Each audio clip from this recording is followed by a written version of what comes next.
Hi guys, it's Emmy. Welcome back to my channel, and if you're new here, welcome. I make videos about Paladin supports, and this is a video specifically on Damba. You guys have been asking for Damba in the polls. He's narrowly won on the first one, and then on this one he was pretty highly voted. So clearly you guys want to understand Damba a little more, and you feel like he's maybe a difficult champion, which I totally agree. He is actually pretty hard to play and was a champion that I was awful with when I first started. I was getting like 10,000 healing a game, but once you get started with him and you really start to understand him as a character, he can really carry a game. And I think he's such a fantastic healer, definitely one of the top healers, but also top in complexity and difficulty in a lot of ways. I'd like to thank you guys for liking and subscribing and commenting. I love reading your comments, so if you want to comment on this video and like and subscribe, I'd love to have you. As always, these are my opinions. Yes, the numbers are facts. However, a lot of the things I will say is my playstyle, especially my card loadouts and my talent picks. Those are my opinion, and that's okay if you don't agree with them, and it's completely okay if you have a different playstyle than me. This is just me talking about mine specifically. So without further ado, let's get into this video. We're going to start off with Damba's abilities, starting with his primary fire, Spitting Cobra. Fire a glob of venom from your Cobra every 0.55 seconds that deals 400 damage. Reloading tosses your Cobra for 200 damage and a deadly stun effect. I actually think this is a fantastic primary fire, and obviously what sets him apart from other healers is the stun effect. Now, there is a downside to that stun effect, that being it has a very long reload time. His reload is 2.3 seconds, and the Cobra fires in that reload at 1.85. 2.3 seconds doesn't sound very long, but this is what 2.3 seconds is. Yeah, it's a long time, and it's quite a bit. So, Deft Hands must buy for him. Just like I buy it as my first item. I know Chronos is important, but like Deft Hands is so important. Also worth noting, whenever you stun a target, they are immune to Snake's Toss stun for 3 seconds. So if you reload with Deft Hands, you stun someone, then reload, and then try to stun them again. If you aren't outside of that 3-second cooldown, it won't stun them again. It'll do the damage, but it will not stun them. His alt fire is Mending Spirits. Channel the spirits to enchant an ally at your crosshair's location, restoring 85 health every 0.25 seconds for 4 seconds. The cooldown of this ability is reduced by 2 seconds if you miss. So the 2 seconds if you miss is actually a pretty recent addition. That used to be a card in his deck, but they did just take that out and replace it because it was quite a common card and people were always using it, so it was always a slot taken up. His ability 1 is Gourd. Toss a potent alchemic gourd that explodes on the ground, dealing 55 damage every 0.2 seconds to enemies and healing allies for 65 every 0.2 seconds. Something very important to note about the gourd is it bounces off walls and shatters on contact with the floor. However, that's not always true because some grooves on the floor on some maps, it can bounce off of the geometry because it thinks it's a wall. So just be careful what points you're throwing it on because sometimes it's going to bounce where you don't want it to. His movement ability is Slither. Quickly slither forward, becoming untargetable for the duration. So the untargetable is actually ethereal, which is what Ceres becomes in her shadow travel. You also get a cleanse of all crowd control effects, and you are damage immune for that moment. However, his movement ability does have gravity, so if you're trying to get from one place to another with a gap in between, you're going to go down. You're not going to be able to cross easily with this movement ability. But this movement ability is amazing. It's such a good movement ability. His ultimate is Dread Serpent. Fire a dark vessel that explodes when it lands, causing all enemies close enough to flee in terror at its sight. With this ultimate, you can actually detonate it mid-air. So if you press your ultimate button, mine is E. So if I press E and I want to, say, get a Drogos out of the sky, I can ult and then hit it again, and it will ult exactly where I've stopped it. It doesn't have to land on the ground. Now into Damba's talents. His level 0 talent is Spirits Chosen. Mending Spirits immediately heals your target for an additional 350. This is a very basic and simple talent. It is, at its face value, just exactly what it is. There's no augmentations, there's no secret parts to it. It just is what it is. To me, this is the best card. I love this card. It doesn't sound like it does that much, but it really, really does, because Mending Spirits is a great ability to use on people who are out of combat, i.e. out of cauterize. His level 2 talent is Ripen Gourd. Your gourd no longer damages enemies, but it heals for twice as much. Okay, this card used to be a different card that your gourd had a 50% chance of not going on cooldown. That card was broken. It was broken. It was a very broken card. It just, there's no redeeming it, and so they replaced it with this. Why I don't think that this card is horrendous, I feel like it just isn't what you think it is. Yes, it is helpful for healing, but especially in later game, you need to be able to deal a little bit of damage as a healer, and you are taking a massive amount of damage out of his kit. Just to put into perspective, when you throw down your gourd, let's say somebody is standing in it for the entire duration, 55 damage every 0.2 seconds means you're dealing more than 1,000 damage with somebody standing in it for the duration. So that is 1,000 damage every gourd that your team is now missing. Why gourd is not a weapon shot and it doesn't apply cauterize, that's still damage that tank or that point is taking. So that's why I feel like this card makes you lack damage as a team with those pretty big numbers that you're taking away from his kit. Damba's level 8 talent is Wakono's Wrath. Tossing your snake after reloading is faster and deals an additional 500 damage. A caveat to this talent is it also makes the restun timeout for the snake toss increase to 4. So instead of it being a 3-second cooldown, it's a 4-second cooldown for your stun. This is definitely his offensive card, and it works really well. This is a really, really good card. I personally am not fantastic with it, but I have seen people wreck games with this card. So I'm not saying that it's a bad card. I just personally wouldn't use it if I'm running a healing Damba, but for damage, it's fantastic. Getting into my loadout with Damba and my cards that I use with him, I should state right now that I really love a good buffing Damba. And what I mean by that is a Damba that's not just doing healing, but giving status effect to their teammates as well. So cards I really love are ones like Venomous Gourd, which grants your allies lifesteal in your Gourd Venom, or Swift Spirits especially because they can give so much movement speed, especially your flanks, that's so helpful, or even Pungent Gourd, which increases the movement in your Gourd. I love those types of cards, and I think movement ability cards are so valuable, especially when you're giving them to the rest of your team, and Damba has quite the array of movement ability buffing cards. If you're looking for more self-sustaining cards, Possession or Ritual Magic would be good ones. Honestly, Possession is really, really good, and I probably should have it higher in my deck, but for me, I just don't particularly need it with my playstyle. However, it definitely is a meta card, and I would recommend having it a little bit higher than I do if you're looking for that self-sustain. For utility cards, I would recommend Feed the Spirits or Eerie Presence. With Eerie Presence, it will allow you to get your ult much faster, and if you really enjoy spamming your ult and using that fear ability, it's really great for you.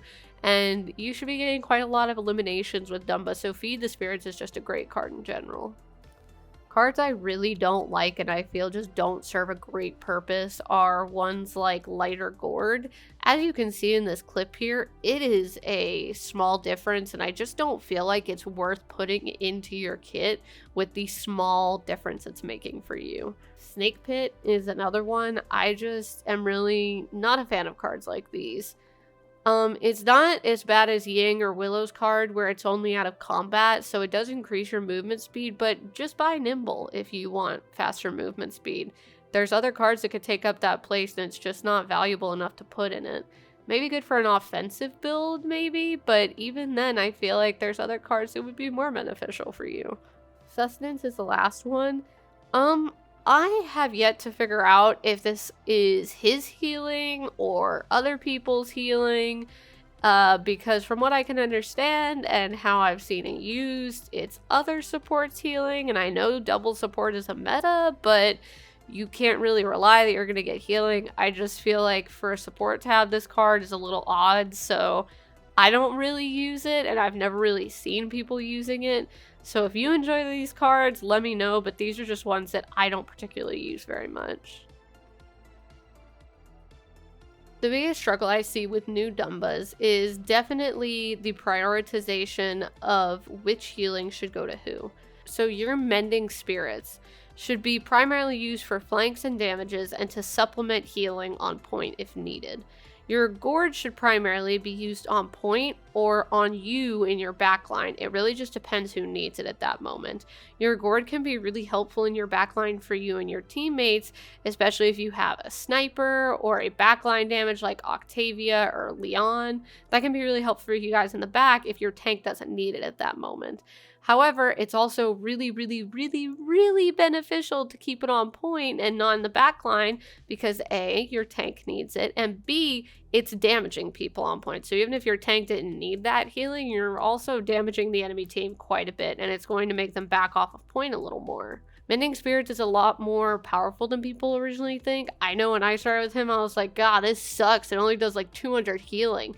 No, it is a very useful tool. It has such a low cooldown, and it is something that you can spam easily with healing to each of your teammates, and it will especially help your flanks the most. Using your Gourd to help position your team is also another important aspect of that ability.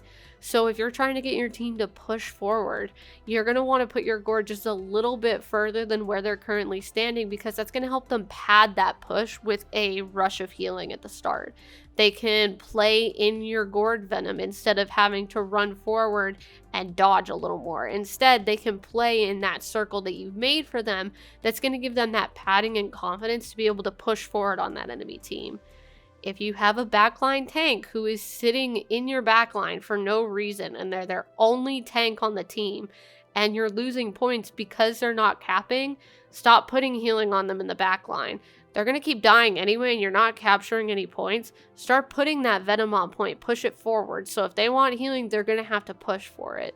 Obviously, you can't fix how they're playing, and that is a very frustrating time whenever you have that type of tank who's very afraid to go on point. Sometimes it's because you don't have enough damage on your team and it's valid, and sometimes they're just allergic to point. Let's talk about his defenses and how he, as a support, defends himself. How can you sustain yourself to keep yourself alive?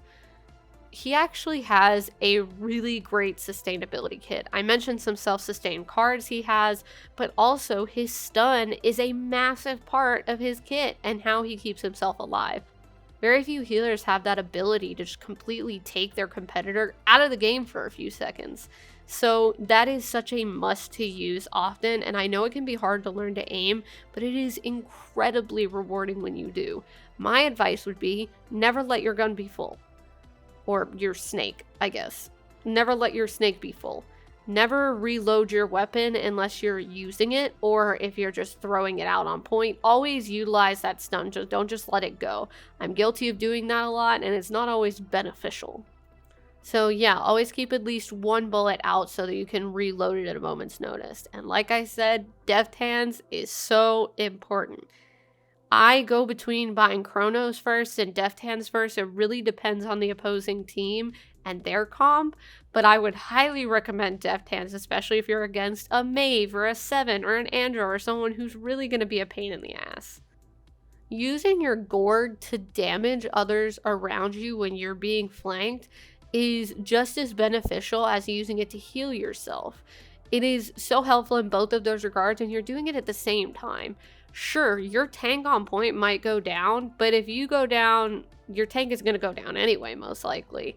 So what's the point in both of you dying? So use your Gourd to help you in a flank fight. Throw it down, heal yourself, and it damages them while you're doing so. It helps you in your fight. Slither. I love Slither. This movement ability is so good. It makes you ethereal. So you are immune to damage, you cleanse CC, it's just so helpful. And that damage immunity can be used to Get yourself out of ults like Sky or Dredge or any champion that's dealing a large amount of damage. And it also helps you reposition a lot. So I use this movement ability so much. And it's not hard to time the damage immunity. It's not just a split second. It's very easy to time. And I love it so much. So I highly recommend using that as a defensive tactic. So if you have a 7 who is using the cards that allow him to have elements on his gun, you can cleanse that. Sky with her poison, gone. You can just take it off. Maeve's blindness, void. You can just use your movement ability. There's so many things like that that just take away a lot of the things out of flanks and damages kits that are coming after you. So Slither is key to being able to defend yourself properly with him.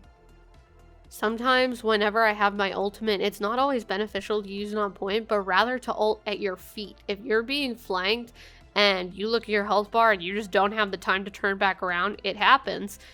Ult at your feet, look straight down and ult, because likely they're right on you and it's going to ult them away from you, giving you a chance to damage them a little bit, gather your bearings, and then have an advantage in that fight. Most of the time when I do that, they retreat. So it's a really, really helpful tactic to be able to get yourself out of a fight quick.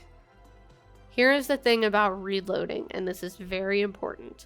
When you are reloading, and this is why I don't always spam reload, I did have a few people mention that in my first video of support tips of I need to reload more as Damba. Here's why I don't do that. His reload can be heard by anyone. So if there's a flank on the other side of the wall looking for me and I'm just spamming reload, they can hear me. Yes, they can hear my footsteps, but footsteps can get muffled in things. The sound of his snake toss is quite loud, so it is quite easy to tell where you are when you're constantly reloading. I'm not saying that's not a valid tactic. I think it's really great a lot of the time, and I only really use it whenever I'm confident that A, they already know where I am and it's not a problem, and B, I know I can defend myself should they come for me. So if you choose to go with that tactic, just know you need to be able to back up that reloading with actually hitting them.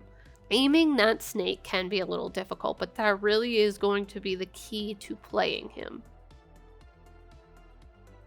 With Damba, he actually can fit on a wide array of maps, and there's not many maps he does poorly on. Even the ones that are on the worst category, you can probably get by with him just fine. He fits pretty well on most maps. Personally, I think the best maps for him are ones like Bright Marsh or Frozen Guard that are pretty compact. Jaguar Falls is just good for most healers, honestly. And it's very compact, the lanes are close by, you can easily access your team. And Ascension Peak and Stone Keep kind of give you that peeking access to your team so that you can heal them with your Mending Spirits and keep your guard on point. So I really like those ones. Timbermill is finally out of the worst category for the first time in any of my videos. I actually think he's alright on this one simply because he can have access to other people, but I simply think it's a little too big for him. Frog Isle, I think it's a great map for him. I just think it has a little bit too much scenery and it can make it a little bit difficult to heal people properly with him, especially with this one really annoying buggy tree right here that I always mess up with Ying and Dumba, and anyone who has deployables or throwables, it's just very frustrating. Ice Mines, just a little too big. Fish Market, I just don't feel like he's great on this map. Warder's Gate is a similar issue. You can put your guard on point, but you don't necessarily always have access to your teammates who are on the sidelines or in the back lines. Dawnforge and Bazaar are also in mid. I think Dawnforge is pretty good for him, but it's pretty new, so I'm still even trying to figure out what healers I enjoy on that map. But I think it's been pretty good for him overall. I would say Bazaar is okay because you do have pretty good access to all of the lanes and allows him to heal everybody when he needs to. The worst maps for him, I would say, are Shattered Desert and Serpent Beach. Serpent Beach, the walls are a little too big and thick and closes everything off. So if he's healing in one sector, he's only healing in that sector, and it's a little hard to go between them. You can kind of go between the middle lane and the right lane, but other than that, it doesn't have easy access to your team.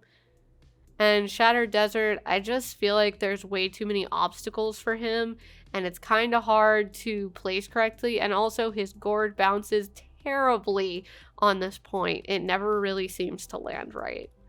Thank you guys so much for getting to the end of this video. I hope you learned something. I hope this helped all of you who voted for Damba. I hope this was the video you had hoped for. And if you have any questions in the comments, I'll try to answer them to the best of my ability. And I'm going to post a poll after this with requested champions from the comments. I'm going to put 5 of those champions that I've seen on the poll. And you guys let me know what champion you want to see next. I have some fun videos in between that, so whatever champion you vote for, they will probably be in different video in between that, and then I'll get that one up. Just so you guys know, this video was posted before any Season 6 announcements. PTS is coming out soon, so this is before any changes to Damba. If changes do come up, I can make revisions later. So I'm currently filming this a few days before the update show. It's in like 2 days. Hi, editing M here. It wasn't in 2 days. It's been rescheduled, so this was many days before. We still don't know when any of the updates are. So yeah, anything that's changed, any patch notes that come out, if he has any big changes, then I will probably revise this video and make another follow-up one to this one. So I hope you guys enjoyed this. Please like and subscribe, comment, let me know everything, and I will see you guys in the next video.